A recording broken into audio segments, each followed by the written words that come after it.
di paling atas dan dia menghadap ke Ka'bah ya, atau ke Zamzam Tower. Kenapa? Ya jadi kalau kita lihat geografis, Jabal Tur itu adanya di sebelah sebelah selatan. Ya, jadi sebelah selatannya Ka'bah. Kenapa? Karena ketika itu orang Mekah itu kan para pedagang mereka ya, para pedagang, dan mereka punya perjalanan dagang ya, ke arah Syam ya, kemudian juga ke arah Yaman. Ketika ke arah Syam ya, atau ke arah Madinah ya, Madinah itu kan juga di utara ya, itu mereka sudah punya jalur tersendiri ya, mereka sudah punya jalur tersendiri. Akan tapi Nabi Shallallahu Alaihi Wasallam memilih ya agak memutar. Kenapa? Untuk menghindari kejaran orang-orang Quraisy ketika itu ya, atau orang-orang Mekah ketika itu. Nah, ini merupakan salah satu daripada strategi Nabi Shallallahu Alaihi Wasallam ketika berhijrah. Ya, beliau tidak mengambil jalan yang biasa orang-orang atau orang-orang yang berjualan, orang-orang pedagang itu lalui. Ya, Nabi dan Abu Bakar itu melalui bagian selatan ya. Jadi daripada ke utara terlebih dahulu atau ke utara langsung ya, Nabi itu mundur dulu, artinya ke arah selatan dulu, kemudian berdiam diri di gunung tadi ya, di gua Tur itu selama 3 hari kurang lebih ya. Para sejarawan mengatakan Nabi bersembunyi di sana selama 3 hari. Kemudian setelah dirasa agak aman, beliau turun. Nah, ketika turun, itu yang diambil perjalanannya atau jalan yang diambil itu juga bukan jalan para pedagang. Jadi mungkin kalau sekarang kita mengenal arah Jeddah ya. Jadi beliau mengarah ke barat ya, kemudian melipir ke arah lebih mendekat ke laut. Ya. Padahal kalau jalur-jalur pedagang biasanya ya itu agak ke tengah dia. Akan tapi Nabi memilih jalur yang berbeda ya, sebagaimana disebutkan oleh para ulama. Dan juga beberapa bulan yang lalu itu teman kami, salah satu dari teman kami di BCIM itu sempat napak tilas juga. Jadi di sini ada program juga yang berbayar ya, programnya itu napak tilas hijrah Nabi.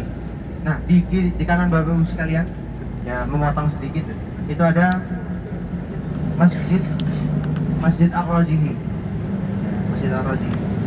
Masjid Ar-Rajihi ini masjid ya, yang punya adalah termasuk masjid yang besar ya di Mekah. Selain Masjidil Haram, nanti ada Masjid Taif juga di daerah Mina. Nah, masjid ini namanya Masjid Ar-Rajihi. Masjid Ar-Rajihi ini masjid punyanya salah satu saudagar kaya di Arab Saudi, namanya Sulaiman Ar-Rajihi. Ada yang kenal Bapak Ibu sekalian? Ya. Sulaiman. Ya. Kenalnya. Itu adalah yang punya Bank Rajihi. Ya, mungkin kalau pernah dengar Bank Rajihi di Arab Saudi, nah yang punya sama dengan yang punya masjid tersebut. Gitu.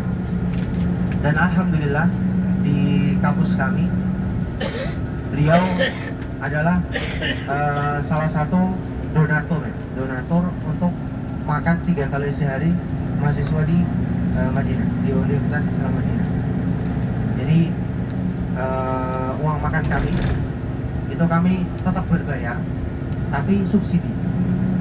Biasanya sekali makan itu 10 bahkan mungkin sampai 15 real. Itu untuk sekali makan. Itu normal ya kalau di sini kan. Nah, tapi kami karena dapat subsidi dari beliau, dari perusahaan Ar-Rajihi, jadi kurang lebih membayar sekitar 2 real aja. Ya, 2 real udah dapat nasi, dapat lauk, ya, dapat minum dan sebagainya, dapat buah juga kadang. Sekali makan, 2 real ini tuh sekali makan. Jadi kalau sehari ya mungkin 5 sampai 6 real kurang lebih. Nah, ini tuh Bang Ar-Rajihi. Jadi beliau memang orang kaya, termasuk orang kaya ya, yang punya Bank Rajihi. Nah itu sekilas ya, itu karena kita lewat tadi di Masjid Raji. Sebenarnya namanya itu Masjid Aisyah. Tapi teman-teman di Madinah, teman-teman mahasiswa lebih kenalnya Masjid Raji. Nah, di Mekah itu ada 2 Masjid Aisyah. Jadi kalau kita bilang ke supir Masjid Aisyah, ya itu jangan-jangan diarahkan ke sini. Ya, bukannya kita ambil mikat malah itikaf. Ya.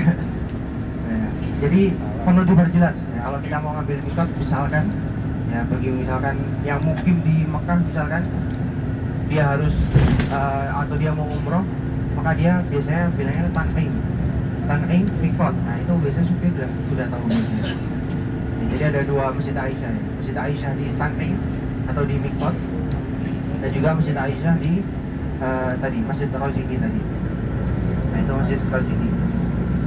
Bapak Ibu yang dirahmati Allah Subhanahu Wa Taala, ya melanjutkan tadi bagaimana kisah Nabi Shallallahu Alaihi Wasallam dan Abu Bakar ketika beliau berdua sampai ke atas gunung tersebut, ya, kemudian menemukan sebuah gua. Tentu perjalanan Nabi Shallallahu Alaihi Wasallam itu merupakan sebuah wahyu, ya. Jadi kemana Nabi berjalan atau keputusan-keputusan yang diambil Nabi, ya tidak terlepas dari wahyu dari Allah Subhanahu Wa Taala atau bimbingan dari Allah Subhanahu Wa Taala. Nah, salah satunya adalah tidak melalui jalur utara, akan tapi melalui jalan yang memutar atau jalan selatan. Ketika sampai di gua tersebut, ya, Abu Bakar As-Siddiq radhiyallahu anhu mengatakan kepada Nabi, ya Rasulullah, tunggu sebentar, biarkan saya masuk terlebih dahulu. Ketika masuk, ya, beliau mendapati ada banyak sekali lubang, ya, ada beberapa lubang yang kemudian dia berusaha untuk menutupi lubang-lubang tersebut dengan hal-hal yang ada di situ, mungkin batu, ya, atau dengan dedaunan.